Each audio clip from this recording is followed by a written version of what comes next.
আসসালামু আলাইকুম প্রিয় দর্শক, এই ছাত্র রাজনীতি, গুপ্ত রাজনীতি, এটা নিয়ে যে সংঘাতের যাত্রা শুরু হয়েছে গতকালকে চট্টগ্রাম থেকে, আমার ধারণা এটা খুব শিগগিরই সারা দেশেও ছড়িয়ে পড়বে। অথচ এটা কি খুব জরুরি ছিল?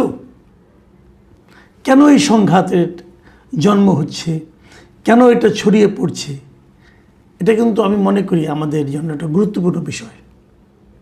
আমি বিষয়টা একটু খোলাসা করে বলি আপনাদেরকে। মঙ্গলবার দিন কি হলো?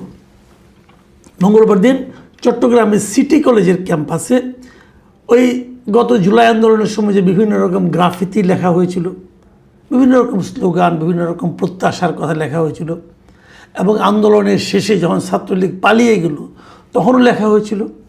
সেরকম একটা লেখা ছিল চট্টগ্রাম সিটি কলেজের একটা দেয়ালে, যে ছাত্র রাজনীতি ও ছাত্রলীগ মুক্ত ক্যাম্পাস। কে লিখেছিল? যারা আন্দোলন করেছিল তারাই লিখেছিল। এবং তাদের প্রত্যাশাটা কী ছিল? যে এই ক্যাম্পাস হবে ছাত্র রাজনীতি মুক্ত এবং ছাত্রলীগ মুক্ত। আসলে ছাত্র রাজনীতি মুক্ত বললেই তো ছাত্রলীগও মুক্ত হয়ে যায়। ছাত্র রাজনীতি মুক্ত মানে সবই রাজনীতি। ছাত্র জল যেটা করে সেটাও ছাত্র রাজনীতি, ছাত্র শিবির যেটা করে সেটাও ছাত্র রাজনীতি। তো ছাত্র রাজনীতি মুক্ত বললেই সব হয়ে যায়। কিন্তু তারা লিখেছিল তাদের আবেগ থেকে, ওই সময় ক্রোধ, ক্ষোভ এটা মনে করেন ছাত্রলীগের উপর বেশি ছিল। কাজে ছাত্র রাজনীতি বলেও তারা ক্ষান্ত হয়নি, তারা সেখানে ছাত্রলীগকেও জুড়ে দিয়েছে। তাহলে প্রত্যাশাটা হলো ক্যাম্পাসে ছাত্র রাজনীতি থাকবে না। এরপর এবার গত মঙ্গলবার দিন মানে তার আগের রাতে সেই কলেজ শাখা ছাত্র দলের যুগ্ম আহ্বায়ক মিস্টার আব্দুল্লাহ মামুনের নেতৃত্বে, এই জিনিসটা তো আমি দেখে আসিনি, আমি পত্রিকায় যেটা পেলাম আর কি, আব্দুল্লাহ মামুনের নেতৃত্বে একদল নেতাকর্মী সেখানে যায় এবং ওই গ্রাফিতি থেকে ছাত্র রাজনীতির জায়গায় ছাত্র শব্দটিকে মুছে দেয়। মুছে তার উপরে লেখে যে গুপ্ত। তাহলে দাঁড়ালো কি? গুপ্ত রাজনীতি ও ছাত্রলীগ মুক্ত ক্যাম্পাস। এখন এটা নিয়েই যত সংঘাত।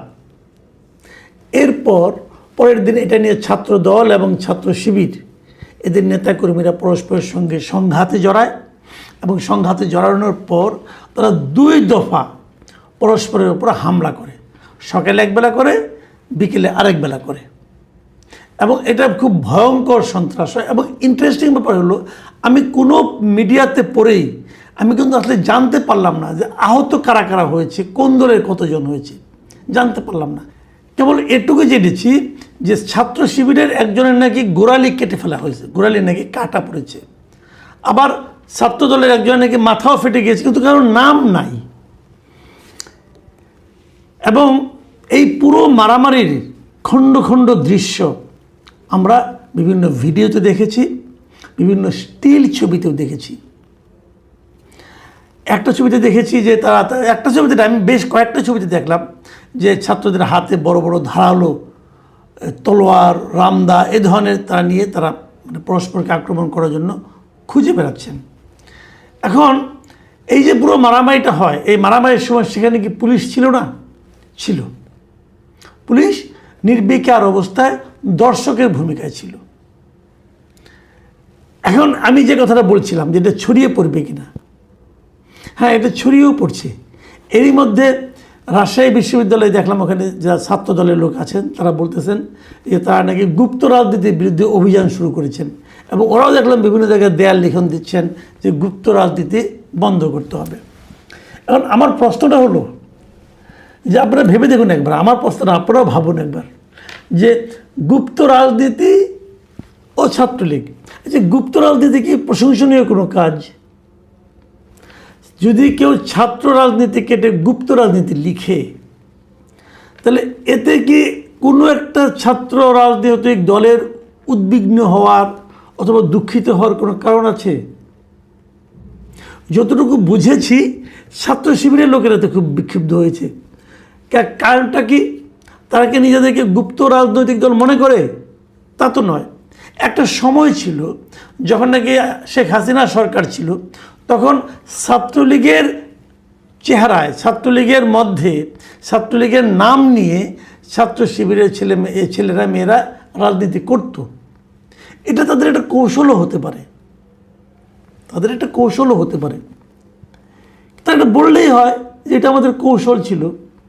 তারা এতে ক্ষিপ্ত হচ্ছে কেন? মানে গুপ্ত নিয়ে ক্ষিপ্ত হওয়ার কি আছে? এই জিনিসটা কিন্তু আমার কাছে এখনও ক্লিয়ার না। তারা তো বলতেই পারে যে একসময় আমরা এটা করেছি, এটা আমাদের স্ট্র্যাটেজি ছিল, তা না হলে আমরা সারভাইভ করতে পারতাম না, অতএব টিকে থাকার জন্য আমরা এটা করতে বাধ্য হয়েছি। যদি বলতে পারতো এটা একটা স্ট্র্যাটেজি হতেই পারে, কিন্তু আপনারা ক্ষিপ্ত হচ্ছেন কেন? মানে ওই যে ওরকম আছে না যে ঠাকুর ঘরে কে রে, আমি কলা খাই না জাতীয় আলোচনা। মানে ছাত্রদল তো বলেনি যে আপনি সেই গুপ্ত। ওখানে যদি গুপ্ত লিখে দেয় ছাত্রদল, তাহলে সেখানে ছাত্র শিবির কেন খেপে যায়? এটা কিন্তু একটা খুব গুরুত্বপূর্ণ পয়েন্ট। তার মানে তাদের রাজনীতিতে তারা যে গুপ্ত ছিল, এটাকে তারা নিজেরাও খুব একটা এনজয় করতে পারছে না, অথবা নিজেরাও এটাকে খুব জাস্টিফাইড কাজ বলে মনে করতে পারছে না। এটাকে নৈতিকভাবে শক্ত সামর্থ্য কোনো কাজ বলে তারা নিজেরাও ভাবতে পারছে না। এটাই কি কারণ? হতে পারে এই কারণটা, আমি জানি না। কিন্তু মারামারিটা কেন হলো এটা আপনি আমাকে বুঝান।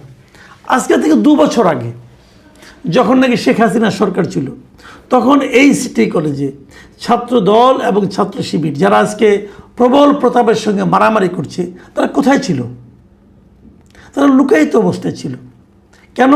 তখন আরেকটা সংগঠনের প্রবল দাপট ছিল। সেই ছাত্রলীগের যারা দাপটের নেতা ছিল তারা এখন কোথায়? মানে একসময় যারা বাঘ ছিল তারা এখন বিড়াল হয়ে পালিয়ে বেড়াচ্ছে, অথবা ইঁদুর হয়ে গর্তে ঢুকে পড়েছে। আর একসময় যারা ইঁদুর হয়ে গর্তে ছিল, অথবা বিড়াল হয়েছিল, অথবা মানে কোকিলের হয়ে বাচ্চা হয়ে কাকের মধ্যে বসবাস করছিল গুপ্ত অবস্থায়, তারা এখন বাঘ আকারে মারামারি করছে পরস্পরের সঙ্গে। একটা কথা ভাবুন তো, যে ছাত্রলীগের ওই মাস্তানরা, ওই বীর পুঙ্গবরা, তারা এখন কোথায়? তারা কেন নেই কেন? তাদের শক্তি কি এদের চেয়ে কম? এদের শক্তি কি বেশি? ছাত্রদল এবং ছাত্র শিবিরের শক্তি কি বেশি? তাহলে এই বেশি শক্তি নিয়ে তারা লুকিয়েছিল কেন? এগুলি এ কারণেই হয়েছিল যে এখন যারা আছে তারা যদি তখন বের হতো, তাহলে তাদেরকে পুলিশে ধরতো। আর তখন যারা লুকিয়েছিল তারা এখন বের হয়েছে, তাদের কিন্তু পুলিশে ধরবে না। ওরকম উল্টোভাবে ছাত্রলীগের লোকেরা তখন যে মারামারি করতো, প্রকাশ্যে চাঁদাবাজি করতো, তাদেরকে পুলিশে ধরতো না। এখন তারা করতে আসলে ধরা খাবে পুলিশের কাছে। তাহলে মূল ভয়টা হলো রাষ্ট্রের কাছ থেকে ভয়টা, সরকারের কাছ থেকে ভয়টা। তাহলে সরকার এদেরকে প্রশ্রয় দিচ্ছে বলে এরা মারামারি করতে পারছে। সরকার কাছ থেকে প্রশ্রয় পাচ্ছে ছাত্র দল, এবং বিরোধী দল, প্রধান যে সংসদের বিরোধী দল, তাদের কাছ থেকে প্রশ্রয় পাচ্ছে ছাত্র শিবির। তাহলে কিন্তু গুপ্ত টুপ্ত কোনো ইস্যু না, ওটা হলো কিন্তু ঝগড়ার একটা অজুহাত, লাগে না, একটা অজুহাত তৈরি করে নিয়েছে। তো আমরা কি এই ছাত্র রাজনীতি চাই? আমরা তো এটা চাই না। ছাত্র রাজনীতি, আমি যদি বলি যে বিএনপি যে কাজটা করেছে, মানে ছাত্র দল যে কাজটা করেছে, তারা ছাত্র রাজনীতি ছাড়া ক্যাম্পাস চায় না।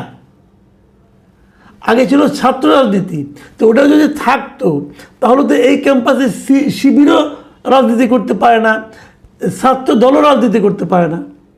শিবির আমরা একটা ট্যাকটিক আছে, শিবির কিন্তু নিজেরা রাজনীতি করে না, বলে যে না আমরা কোনো ছাত্র রাজনীতি করি না। নির্বাচনের সময় তারা অন্য নাম নিয়ে আলোচনা করে। ওই যে গুপ্ত থাকার যে একটা প্রবণতা, তাদের মধ্যে কিন্তু এই প্রবণতাটা এখনও আছে।